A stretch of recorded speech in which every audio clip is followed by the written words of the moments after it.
Welcome back again, students. Today we are going to learn a new poem. The name of our poem is A Basket Full of Moonlight. This poem is written by Sunil Sharma. At first I am going to tell you the introduction of the poet. The poet is a bilingual poet. This Sunil Sharma is a bilingual poet. At first he has written this poem in a Dogri language, but later on he translated it into the English language. Okay. He has written many stories for the children and he has won the award for his writing also. I am going to tell you the central idea of this poem. Listen very carefully. In this poem, a small child desires to live or accompany with his father. His father was working in the city and his father went early in the morning and comes late at night. When his father goes, the boy was sleeping, and when he returns, the boy was also sleeping. So the child desires to accompany his father and he wants to live with his father, so he wishes the moon. What he wishes? He wishes the moon to give him a basket full or two baskets full of moonlight. Why he desires so? Because he will sow the seeds of that moonlight on the path of the way, where both from village to the city. From village to the city he will sow the seeds of the moonlight, and after sowing the seeds of the moonlight, the path will light up and his father will come very easily at home. The path is very difficult. His father was coming on the journey. His father's journey was very difficult and there was no vehicles for traveling on that time. By walking his father comes home. Okay. And the road is full of scorpions and the snakes also. So the poet means that little child is very careful for his father. When the road is lit up with the light, then there will be no harm to his father. And for the other villagers also. Other villagers also went early in the morning and comes late at night. So the poet means the representative of that little child. That little child want to solve the problem of the village. He want to solve the problem of all children of his age. All the children of his age miss the company of their parents. Here the poet is talking about the child, and the child tells us, or he admires the beauty of the moon, and he requests the moon to give him the basket full of moonlight for the loan. Okay, he wants the loan from the moon. He requests the moon to give him the basket or two baskets full of moonlight, and afterwards he will repent it. Okay, and the reason for the loan is only lit up the way, and his father will come very easily at home in time. Okay. बघा विद्यार्थ्यांनो, आज आपण जी poem सुरू करणार आहोत त्या पोएमचं नाव काय? अ basket full of moonlight. He poem लिहिण्यात आलेली आहे सुनील शर्मा यांच्याकडून. सुनील शर्मा हे द्विभाषिक पोएट आहेत. सुरुवातीला ही पोएम डोगरी लँग्वेज मध्ये लिहिण्यात आलेली होती आणि नंतर कवी यांनी स्वतः ती पोएम इंग्रजी लँग्वेज मध्ये ट्रान्सलेट केली.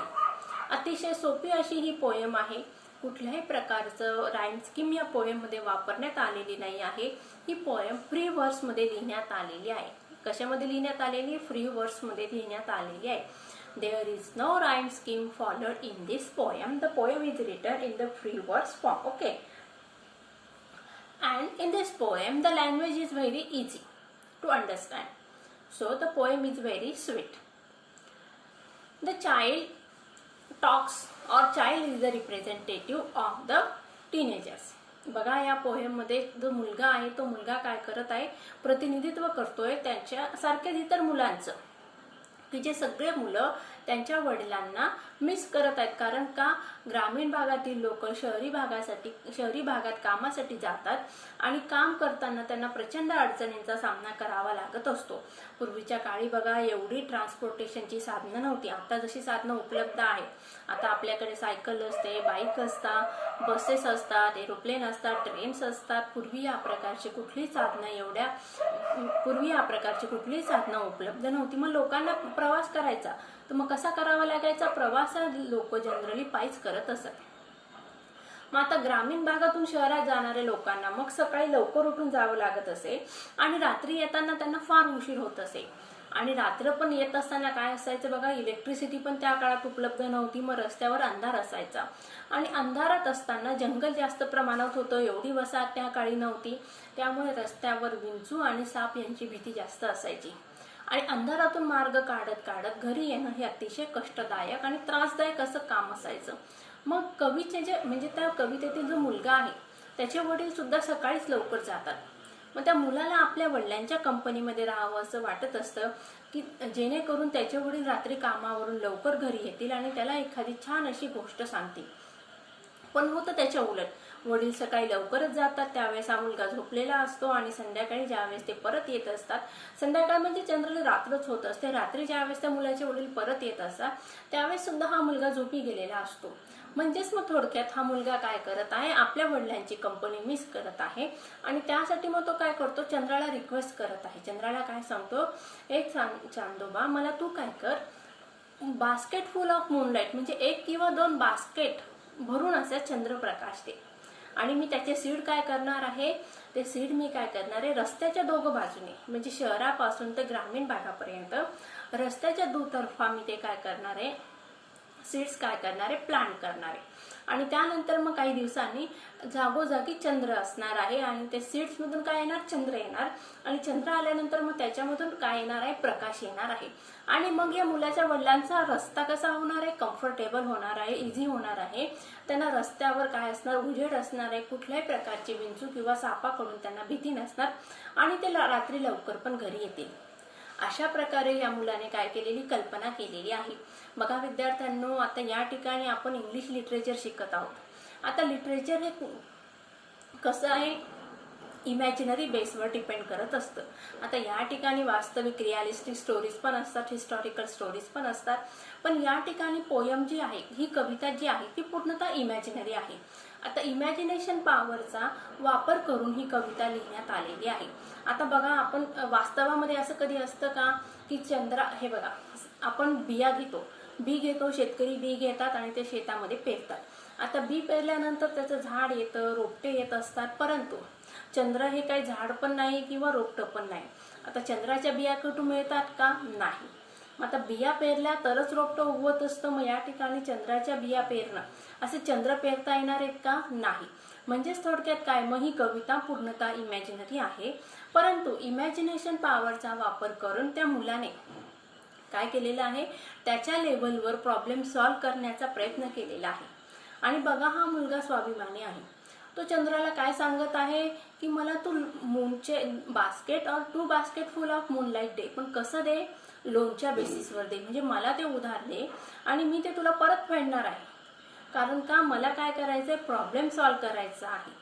अशा प्रकारे हा मुलगा काय करतो, चंद्राचं सौंदर्याचं वर्णन करतो आणि चंद्राकडून काय करत आहे, बास्केट और 2 बास्केट फुल ऑफ मूनलाईट लोनच्या स्वरूपामध्ये मागत आहे. आणि तो त्याच्या स्वार्थासाठी मागत आहे का, नाही. तर त्याला त्याच्या शहरात ग्रामीण भागातील लोकांचा प्रॉब्लेम सॉल्व्ह करायचा आहे की जेणेकरून संपूर्ण ग्रामीण भागातील मुलं, त्यांचे जे वडील आहेत त्यांची कंपनी जिथे मिस करत आहे त्यांना त्यांच्या वडिलांच्या सोबत राहता येईल. अशा प्रकारे विद्यार्थ्यांनो, अतिशय सुंदर अशी पोयम आहे. आता आपल्याला ती पोयम लाईन बाय लाईन शिकायची आहे. चला तर मग सगळ्यांनी काय करा, पुस्तक ओपन करा आणि नीट लक्ष द्या. बघा, page number 18. Title of the poem, basket full of moonlight. What is the title of the poem, basket full of moonlight. Appreciation मध्ये लिहिताना पहिला पॉइंट टायटल, मग कसं लिहिणार, the title of this poem is basket full of moonlight. Author, नंतर काय लिहायचं मग, the author or the poet of this poem is Sunil Sharma. Okay. मग या ठिकाणी तुम्ही अजून इन्फॉर्मेशन ऍड करू शकतात. Sunil Sharma is a bilingual poet. चला मग बघूया poem. O moon give me moonlight basket full or 2 basket full with the seeds of moonlight. आता या ठिकाणी बघा, या ठिकाणी कुठल्याही प्रकारचं राईम स्कीम फॉलो करण्यात आलेली नाही आहे. ही पोएम कशी आहे, फ्री वर्स फॉर्म मध्ये आहे आणि त्यामुळे पहिला स्टांजा आहे 4 लाईनचा, पुढचा स्टांजा जास्त मोठा आहे, नंतरचा स्टांजा 2च लाईनचा आहे. म्हणजे इरेग्युलर पॅटर्न या ठिकाणी फॉलो करण्यात आलेला आहे. बघूया. Oh moon give me moonlight. The poet is requesting to whom? To moon. What he requests? He requests him that to give him moonlight. In the first stanza, the poet is requesting to the moon. What he requests? He requests the moon to give him a moonlight. Okay. Basket full or 2 baskets full. What he says? Give him 1 basket or maybe 2 baskets full of moonlight with the seeds of moonlight. And what he requests? Give him the seeds of the moonlight. In the first stanza, the poet is requesting to the moon. What he requests? He requests to the moon that to give him 1 basket or 2 baskets full of the seeds of the moonlight. Okay. In the first stanza, alliteration, this figure of speech is used. Okay, बघा. Oh moon, give me moonlight. M sound is repeated. पहिल्या 2 line मध्ये कुठला figure of speech आहे? Alliteration. आपल्याला figure of speech पण लिहायचे असतात म्हणून पहिल्या 2 लाईन मध्ये alliteration of figure of speech आहे. आणि त्याचबरोबर apostrophe. Oh moon give me a moonlight. The poet is directly speaks to the moon. Okay. बघा, ॲपॉस्ट्रॉफी हा फिगर ऑफ स्पीच पण आहे. या ठिकाणी कवी डायरेक्ट मूनशी किंवा चंद्राशी बोलत आहे म्हणून पहिल्या स्टांजामध्ये किती फिगर ऑफ स्पीच आहे? 2. पहिला आहे एलिट्रेशन आणि नंतर दुसरा आहे apostrophe. Direct conversation between the poet and the inanimate object. परत एकदा अर्थ सांगते बघा मराठीमध्ये. पहिल्या स्टांजामध्ये हा कवितेतील जो मुलगा आहे तो मुलगा काय करत आहे? चंद्र. मून म्हणजे काय? चंद्र. याला रिक्वेस्ट करत आहे. रिक्वेस्ट म्हणजे विनंती करत आहे. काय विनंती करत आहे? की मला काय पाहिजे आहे?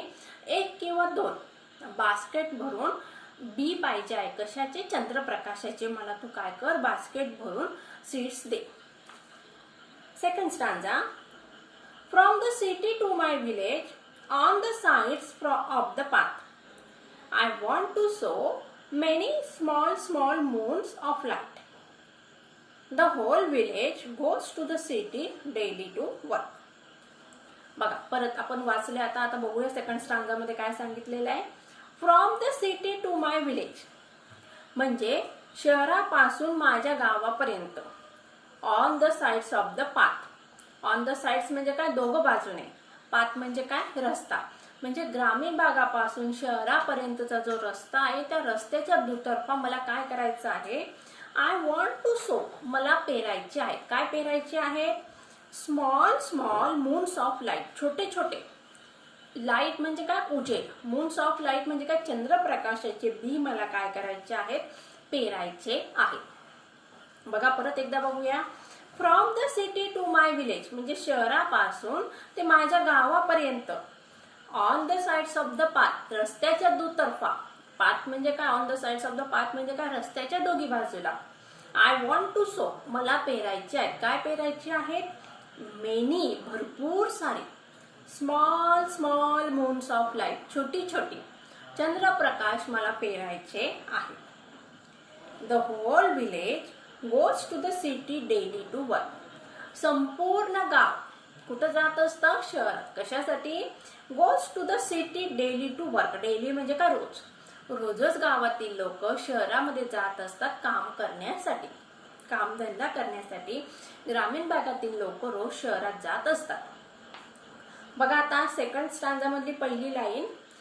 From the city to my village. आता मी या ठिकाणी जे फिगर ऑफ स्पीच सांगत असते ते प्रत्येकाने पुस्तकामध्ये लिहून घ्यायचे आहे. From the city to my village. आता या ठिकाणी पहिल्या लाईन मध्ये सिटी आणि विलेज हे 2 अपोजिट वर्ड्स एकाच लाईन मध्ये यूज करण्यात आलेले आहेत. मग त्या ठिकाणी कुठला फिगर ऑफ स्पीच आहे? अँटिथेसिस. अँटिथेसिस या फिगर ऑफ स्पीच मध्ये 2 opposite words are use in the same lines. That figure of speech is called antithesis. लक्षात आलं विद्यार्थ्यांनो? अँटीथेसिस या फिगर ऑफ स्पीच मध्ये दोन अपोजिट वर्ड्स एकाच लाईन मध्ये वापरलेले असतात. मग या ठिकाणी सिटी आणि विलेज हे दोन काय आहेत? अपोजिट वर्ड्स आहेत. On the sides of the path म्हणजे ग्रामीण भागापासून शहरापर्यंत, शहरापासून ग्रामीण भागापर्यंत रस्त्याच्या दुतर्फा मला काय करायचे आहे? टू सो म्हणजे काय? पेरणे. Many many small small moons of light. आता small small the words are repeated. कुठला फिगर ऑफ स्पीच आहे? रिपिटिशन. रिपिटिशन या फिगर ऑफ स्पीच मध्ये काय असतं? वर्ड्स रिपीट केलेले असतात. बरोबर आहे. आणि ॲलिट्रेशन या फिगर ऑफ स्पीच मध्ये काय असतं? साऊंड्स रिपीट केलेले असतात. मग या ठिकाणी कुठला फिगर ऑफ स्पीच लिहिणार तुम्ही? Small small moons of light. मग या ठिकाणी you have to write the repetition because small small these words are repeated for the poetic effect. Okay. Small small moons of light. The whole village goes to the city daily to work. संपूर्ण गाव कुठं जात असतं? शहरात. कशासाठी? कामधंदा करण्यासाठी जात असतं. बघा इथपर्यंत सगळ्यांना समजलं असेल. मी परत आता इंग्रजीमध्ये सांगते. In the second stanza the boy is speaking with the moon. In the first stanza he request the moon to give him the seeds of the moonlight and the reason is given in the second stanza for his request to the moon to give him the seeds of the moonlight. There is the reason behind his request, and so that reason is clarified in the second stanza. The boy said that the whole village goes to the city for the work, and he want to show that basket full of moonlight on the path of the road from city to village. Okay. It becomes dark on its way back, as my village is quite far. The route is tough and full of snakes and scorpions. बघूया आता पुढे. It becomes dark on its way back. On its way back म्हणजे ज्यावेळेस शहरातून लोक परत येत असतात त्यावेळेस काय होत असतं? It becomes dark म्हणजे काय? अंधार पडलेला असतो, दिवस मावळलेला असतो. As my village is quite far. आणि का? माझं जे गाव आहे ते शहरापासून खूप लांब आहे. क्वाईट फार म्हणजे काय? बरंच लांब आहे. आणि अंधार पडतो आणि घरी येण्यासाठी मग लोकांना वेळ होऊन जातो. The route is tough and full of snakes and scorpions. आणि काय सांगितलं बघा पोएटने? रूट इज टफ म्हणजे काय? टफ म्हणजे अवघड. रस्ता खडतर होता. आता खडतर रस्ता म्हणजे त्या ठिकाणी काटेकुटे तर असणारच आहे. सिमेंटचे रस्ते होते का त्या काळी? नाही. तर त्याचबरोबर काय होतं बघा? फुल ऑफ स्नेक्स अँड स्कॉर्पियन्स. रस्त्यामध्ये साप आणि स्कॉर्पियन्स म्हणजे काय? विषारी असे विंचू सुद्धा होते. या ठिकाणी बघा पोएटने काय केलेले आहे? खूप जुन्या काळातली गोष्ट आपल्याला सांगितलेली आहे की त्यावेळेस एवढी डेव्हलपमेंट नव्हती. डेव्हलपमेंट नसल्यामुळे काय झालेलं आहे? प्रवासाची साधनं नव्हती. प्रवासाची साधनं नव्हती त्याचबरोबर रस्ते सुद्धा चांगले नव्हते. या ठिकाणी ग्रामीण भागातले चित्र आपल्यासमोर वर्णन करण्यात आलेलं आहे. रस्ता खडतर आहे. लोक शहरात जात आहेत, लवकर जातात, सकाळी रात्री लवकर येतात. रस्ता खडतर असल्यामुळे तसेच विंच आणि सापांची भीती आहे. त्याचबरोबर महत्वाचं कारण काय? मग त्यांना त्या ठिकाणी अंधार आहे. कुठल्याही प्रकारची इलेक्ट्रिसिटीची सोय त्या काळी उपलब्ध नव्हती. त्यामुळे या लोकांना त्यांचा प्रवास अजूनच खडतर होत आहे. म्हणून कवी काय करत आहे? चंद्राला रिक्वेस्ट करतो. कुठली रिक्वेस्ट करतो? Give him basket or 2 basket full of moonlight. Okay. इथपर्यंत समजलं का सगळ्यांना? चला मग पुढे बघूया. The route is tough and full of snakes and scorpions. I think everybody understands these two stanzas.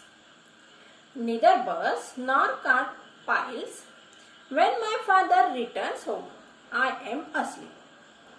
आता बघा सेकंड स्टांजा मध्ये उशिरा येण्याचं कारण अंधार पडतो आणि त्यामुळे साप आणि विंचवाची भीती असते हे सांगण्यात आलेलं आहे. आता त्याचबरोबर त्या ठिकाणी कारण पण सांगितलेलं उशीर होण्याचं. काय सांगितलंय बघा? त्या ठिकाणी कुठल्याही प्रकारची बस नसते किंवा प्रवासाची साधनं उपलब्ध नसतात, व्हेकल्स नसतात.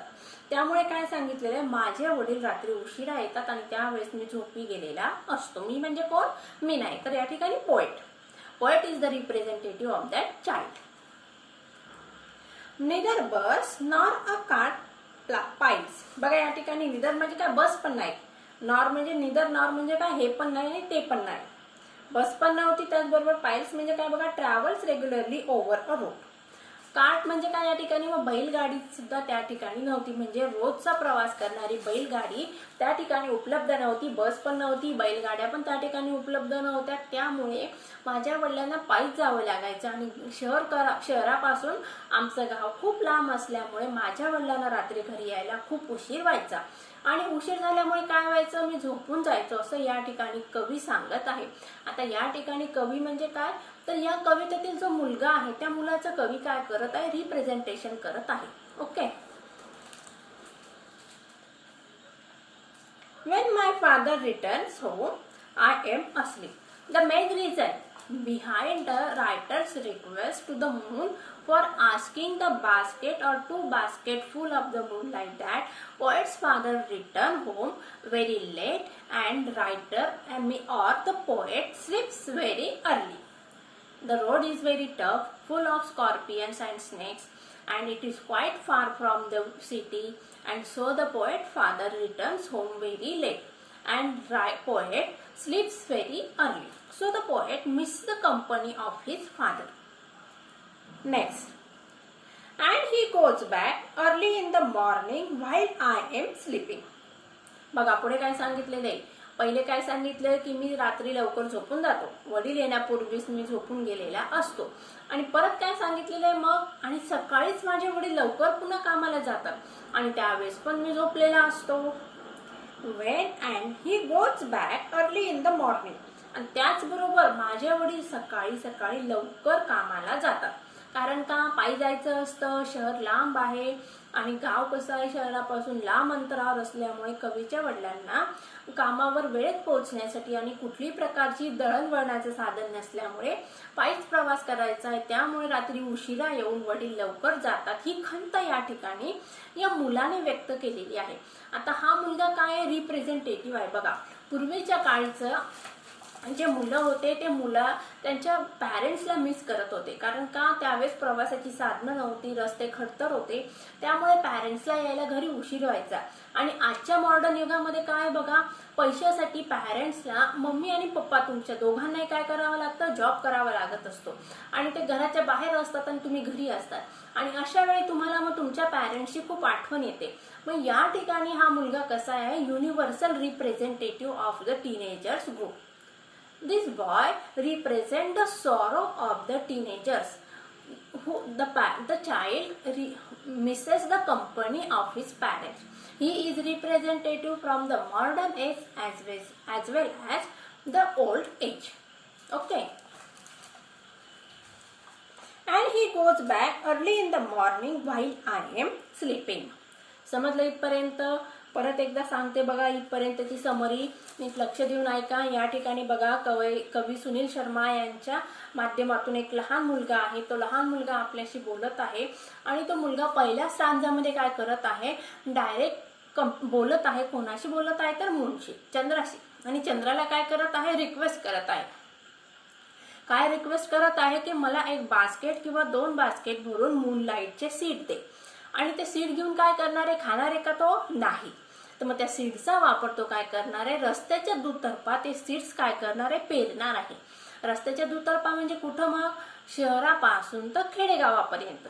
मग या ठिकाणी रस्त्याच्या दुतर्फा ते सीड्स पेरल्यानंतर, बी पेरल्यानंतर काही दिवसांनी काय होणार आहे, चंद्रप्रकाशाचे रोपं येणार आहेत आणि त्या रोपांवर मग कशाची फुलं येणार आहेत, तर मग चंद्राची.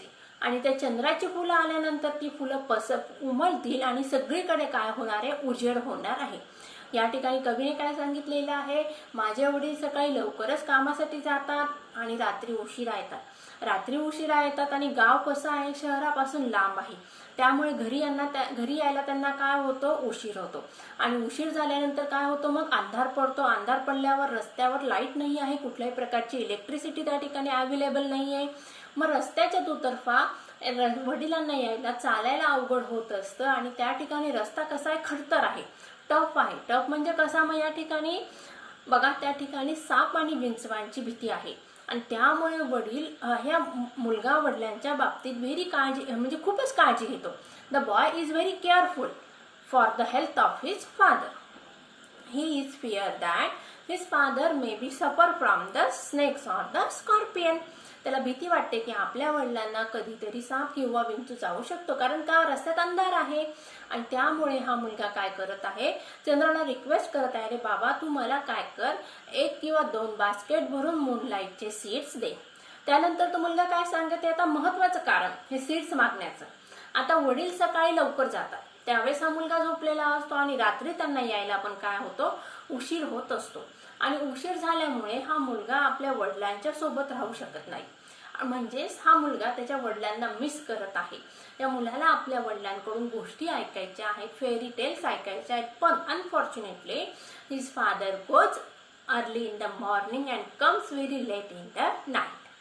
आणि हा मुलगा काय बघा, रिप्रेझेंटेटिव्ह आहे. तुमच्या सगळे जे आता मॉडर्न एजमध्ये जो प्रॉब्लेम तुम्हाला फेस करावा लागत आहे, तोच प्रॉब्लेम ओल्ड एजमध्ये सुद्धा मुलांना फेस करावा लागत होता. तर त्यावेळेचा प्रॉब्लेम आणि आजचा प्रॉब्लेम याच्यामध्ये डिफरन्स आहे. पूर्वीच्या काही प्रवासाची साधनं नव्हती, रस्ते खडतर होते, त्यामुळे पॅरेंट्सला घरी यायला उशीर व्हायचा.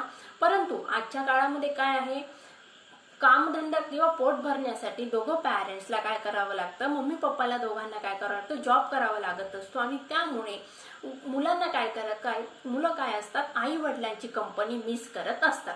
मग हा मुलगा काय आहे, representative of the modern time and the old time also. Okay, चला बघूया पुढे.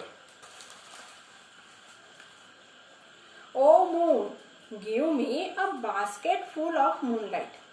कवी काय सांगते मग, अरे चंद्रा मला दे, काय दे, basket full of moonlight on loan. बघा काय मागते, ऑन लोन. लोन म्हणजे काय, कर्जाच्या स्वरूपात. चंद्रा तू मला काय कर बाबा, लोन दे, उधार दे. काय दे, basket full of moonlight. I want to light the dark route. बघा काय म्हटलेलं आहे, आय वॉन्ट टू लाईट, मला उजेड करायचा आहे. कुठं उजेड करायचा आहे, द डार्क रूट, म्हणजे ज्या रस्त्यावर अंधार आहे त्या रस्त्यावर मला काय करायचं आहे, संपूर्ण उजेड करायचा आहे. या ठिकाणी बघा लाईट आणि डार्क हे दोन काय आहेत, अपोजिट वर्ड्स आहेत. मग आता पहिलेच मी सांगितलं होतं सेकंड स्टांजामध्ये, when the two opposite words are use in the same line that figure of speech is called as an antithesis. लिहून घ्या त्या ठिकाणी सगळ्यांनी. I want to light the dark route, या ठिकाणी कुठला फिगर ऑफ स्पीच आहे, मग अँटीथेसिस. लिहा कुठला फिगर ऑफ स्पीच आहे, अँटीथेसिस. त्याचं रिझन काय देणार तुम्ही, two opposite words light and dark are use in the same line. Okay, लिहिलं सगळ्यांनी. So that my father returns early. आणि त्यामुळे काय होणार आहे, माझे वडील लवकर येतील. कशामुळे बघा, कवी काय करत आहे, कवितेतील मुलगा चंद्राला रिक्वेस्ट करत आहे की बाबा चंद्रा तू मला काय कर, लोन दे. लोन म्हणजे काय, उधार दे. मला तू ज्याप्रमाणे बँक ग्राहकांना पैसे देत असते त्याप्रमाणे हा कवी काय करत आहे, कवितेतील मुलगा काय करत आहे, चंद्राला रिक्वेस्ट करत आहे की तू मला लोन दे, उधार दे. काय उधार दे, 1 बास्केट किंवा 2 बास्केट भरून चंद्रप्रकाश तू मला उधार दे. आणि त्या चंद्रप्रकाशाचा वापर मी कशासाठी करणार आहे, माझ्या घरामध्ये उजेड आणण्यासाठी का, दिवाळी साजरी करण्यासाठी का, तर नाही. या ठिकाणी पर्सनल त्याचबरोबर कसा आहे, कम्युनिटीचा विचार करण्यात आलेला आहे. I want to light the dark route. मला जर रस्त्यात ज्या ठिकाणी अंधार आहे तो सगळा अंधार मला काय करायचा आहे, उजळून काढायचा आहे. सगळीकडे मला दिवे लावायचे आहे. या ठिकाणी बघा कवीची स्वतःची फक्त सेल्फिश वृत्ती आहे का, नाही. तर या ठिकाणी कवीला सेल्फिश वृत्ती न ठेवता या ठिकाणी कवीच्या मनात सोशल पर्पज, सोशल अवेअरनेस किंवा समाजामध्ये वेगळं काहीतरी चैतन्य निर्माण करायचं आहे. I want to light the dark route. मला काय करायचं आहे, अंधकारमय जो रस्ता आहे त्या ठिकाणी मला उजेड आणायचा आहे. So that my father returns early. आणि त्यामुळे काय होणार आहे, रस्त्यात उजेड झाल्यामुळे काय होणार आहे, माझ्या वडिलांचा प्रवास सुखकर होणार आहे आणि ते झपाझप पावलं टाकून पटापट आपल्या घरी परत येतील आणि त्यामुळे माझी आणि वडिलांची भेट होईल. So that my father returns early. I too want to hear the fairy tales and stories from him. आणि मला आता वडील लवकर घरी आल्यानंतर मला काय करायचं, मग त्यांच्याकडून मला स्टोरीज म्हणजे काय, मग गोष्टी, आणि फेरी टेल्स म्हणजे काय, परीकथा ऐकायच्या आहेत. बघा आता या ठिकाणी टॅटोलॉजी हा फिगर ऑफ स्पीच वापरण्यात आलेला आहे. कुठला फिगर ऑफ स्पीच वापरण्यात आलेला आहे? टॅटोलॉजी. आता टॅटोलॉजीस म्हणजे काय बघा, या ठिकाणी अँटिथेसिस मध्ये काय असतं? अँटिथेसिस मध्ये opposite words are use in the same line. पण या ठिकाणी अपोजिट वर्ड्स न यूज करता सेम मिनिंगचे वर्ड्स एकाच लाईन मध्ये यूज करण्यात आलेले आहेत. मग त्या फिगर ऑफ स्पीचला काय म्हणायचं? टॅटोलॉजी. आता स्टोरीज म्हणजे कथा, फेअरी टेल्स म्हणजे काय? मग परिकथा. आता ह्या ठिकाणी या दोघांचं मिनिंग जवळजवळ सारखंच आहे, म्हणून या फिगर ऑफ स्पीचला काय म्हणायचं? टॅटोलॉजी. परत एकदा सांगते, अँटिथेसिस या फिगर ऑफ स्पीच मध्ये two opposite words are use in the same line. But in the tautology, this figure of speech, two words that have the same meaning, two words that have the same meaning are used in the same lines. Okay. Oh moon, give me a basket full of moonlight on lawn. परत एकदा सांगते, नीट लक्ष द्या. The boy is requesting to the moon. What he requests? He requests the moon to give him the lawn. Which lawn? A basket full of moonlight, not money. But he requests the moon to give him the basket full of moonlight. For what reason? Which reason? For which reason? He wants to light the dark route, so that the way of his father become very easy, and he will come early at his home, and the child will become ready to listen the fairy tales or stories from his father. आता चंद्राकडे कवीने request केलेली आहे की बाबा तू मला 1 किंवा 2 basket भरून चंद्रप्रकाश उधार दे, आणि तो चंद्रप्रकाश उधार दिल्यानंतर मी काय करणार? तो चंद्रप्रकाश रस्त्याच्या दुतर्फा पेरणार आहे, आणि त्यामुळे अंधकारमय जो रस्ता आहे तो कसा होणार आहे? तो पूर्णतः उजळून जाणार आहे, आणि माझे वडील लवकर घरी येतील. वडील लवकर घरी आल्यानंतर काय होणार? मग हा मुलगा काय सांगत आहे? मग मी वडिलांकडून फेरी टेल्स म्हणजे काय? परिकथा ऐकणार आहे. आले लक्षात? चंद्रप्रकाश मागण्यामागचं कारण, महत्वाचं कारण या ठिकाणी या मुलाने सांगितलेलं आहे. Means he wants to live और enjoy the company of his father. So he is requesting the moon to give him a basket और 2 basket full of moonlight. Last answer. O moon, give me a basket full of moonlight. I want to sow the seeds of moonlight on the sides of the path. In the last stanza, again the poet is requesting to the moon. The apostrophe. This figure of speech is again used in the last stanza also.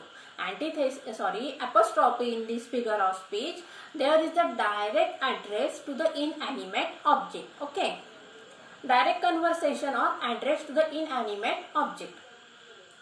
O moon, give me a basket full of moonlight. कवी काय सांगते चंद्राला? मला दे, काय दे? Basket भरून चंद्रप्रकाश दे. आणि मला तो चंद्रप्रकाश काय करायचा आहे? रस्त्याच्या दुतर्फा पेरायचा आहे. आता या ठिकाणी बघा, शेवटची जी लाईन आहे, I want to the seeds, so the seeds of moon on the sides of the path. Hyperbole. This figure of speech is use. Write down the last 2 lines. There is the hyperbole. This figure of speech is used. Hyperbole means there is the exaggeration of an idea. म्हणजे या ठिकाणी एखादी कल्पनेचं काय केलेलं आहे? उदात्तीकरण केलेलं आहे किंवा अतिशयोक्ती करण्यात आलेली आहे. अशा प्रकारे विद्यार्थ्यांनो, आपण आज ही पोएम संपवलेली आहे. आता येणाऱ्या नेक्स्ट लेक्चरमध्ये मी तुम्हाला परत या पोएमची समरी एकदा समजावून सांगणार आहे, आणि त्यानंतर मग आपण इंग्लिश वर्कशॉप कंप्लीट करूया. ओके. मला वाटतं तुम्हाला सगळ्यांना पोएम समजली असेल. आता नेक्स्ट लेक्चरला आपण वर्कशॉप कंप्लीट करून घेऊया. So take care and good bye.